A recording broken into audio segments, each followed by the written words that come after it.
Halle moved another step closer by agreeing to another, even more revealing nude scene in the drama Monsters Ball. Playing the wife of an executed prisoner who falls for the executioner, Halle and co-star Billy Bob Thornton shot their love scene on the second to last day of the 21-day shoot. Nudity and sex on screen were becoming easier for the modest actress to handle.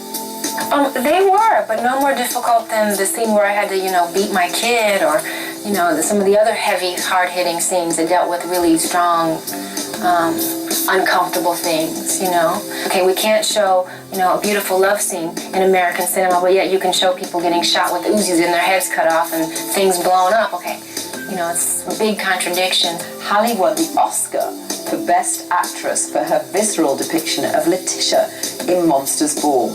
It was the first time an African-American woman had ever won the award.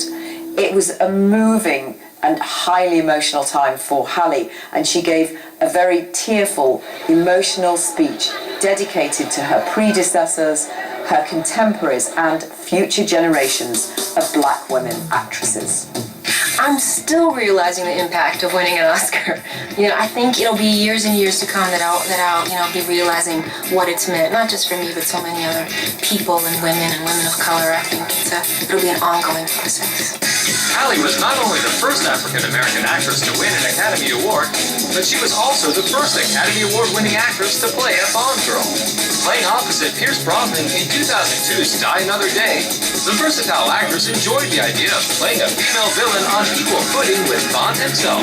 I think they've evolved as women have in life, in our societies. We've become more empowered, we've become more independent. But what I like about this Bond woman, even though she's more of an equal match to Bond, she still is secure enough to be okay with her sexuality. And I think that's what I think is great about modern women. We don't have to play down our sex appeal and our sexuality, that we can know that exists and also, have great intellect and great brawn and, be tough as nails at the same time. Taking the Bond woman forward in a big leap like that was really exciting to me. I thought, now this character will be a lot of fun to play, to be sexy and tough in the same movie. I thought would be great. Halle wisely turned down the next role that came her way to play opposite Ben Affleck in the disastrous Geely. But she said yes to the horror thriller Gothica. The role got her a broken arm from an on-screen tussle with Robert Downey Jr. that set the shoot back 8 weeks. The film opened to modest reviews. In spite of all Halle's successes, the painful pattern of destructive relationships erupted in her life again. After defending husband Eric Benet against relentless tabloid accusations of extramarital affairs, it finally came to pass that at least some of the rumours were true. Halle was devastated. The couple sought counselling, but it was too little too late. The pair separated in 2003, and Benet's music career took a drastic downturn. To add insult to injury, the philandering husband tried to get their prenuptial agreement annulled so that he could get spousal support. He didn't get away with it. Halle just simply and graciously wished him the best. If women did not have the capacity to really be compassionate and understand and to forgive, if we didn't have that capacity, there'd be a lot of men shot and houses burned down, heads chopped off, among other things. It would be bad, I think, and because they're nurturers by nature, I think we're able to do that. I think much easier than men. Not that men don't do it, but I think it's easier, it's more natural for women to do that. That same year, Halle stole the Oscar show again, simply by receiving a passionate kiss from a completely overwhelmed actor, Adrian Brody, and she handed him the Oscar for Best Actor. It was a hilarious and momentous moment, actually much more memorable than her next role in Catwoman, which turned out to be a real box office dud. But typical of Halle, she put a positive spin on it and ended up adopting one of the cats from the production. Feline energy is very feminine. So as a woman, it's something that I totally relate to. And I think, cats are very much in control. They're very empowered. Cats come when they want to. Cats, people don't own cats. Cats own people. So I think, to embody a cat in human form was probably, one of the most fun things I could think of doing right now, especially at this time in my life. While the movie was not appreciated by the audience, it turned out to be meaningful to Hallie. I hope she's a great metaphor for who we're evolving into as women. I would love, as a woman, to see us become more empowered, and more free to do and say and think how we want to think, because that's true power, when we feel comfortable enough to do that and express ourselves accordingly.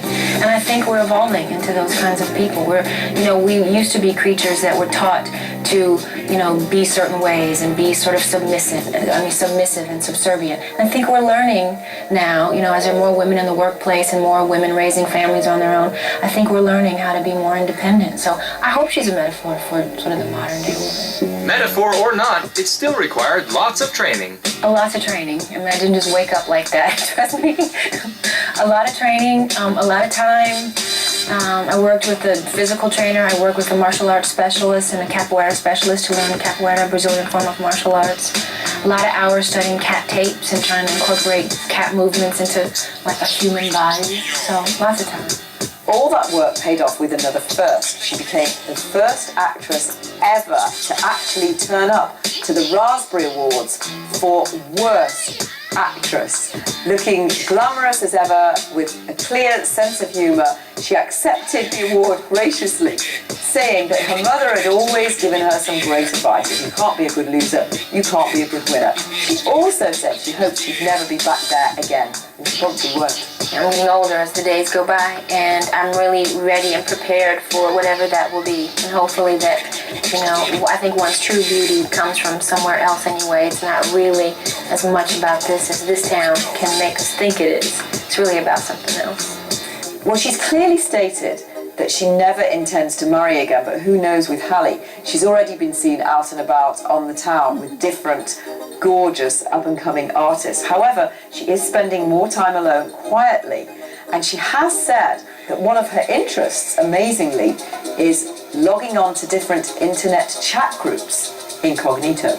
But when life sends her a curve and she needs another refuge, all she has to do is turn to her lifelong mentors, who are all substantial. Her mother, Judith, her 5th grade teacher, Yvonne Sims, her huge legion of fans, and her longtime friend, admirer, and supporter, Oprah Winfrey.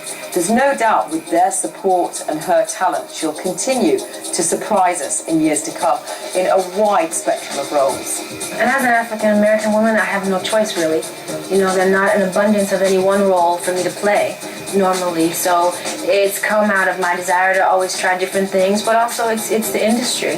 You have to get really creative when you're a black woman in Hollywood and try things that maybe you wouldn't normally try because you want to work and you want to grow. And so it has made for a very eclectic career. I always sort of find myself attracted to women that are empowered or strong in one way or another.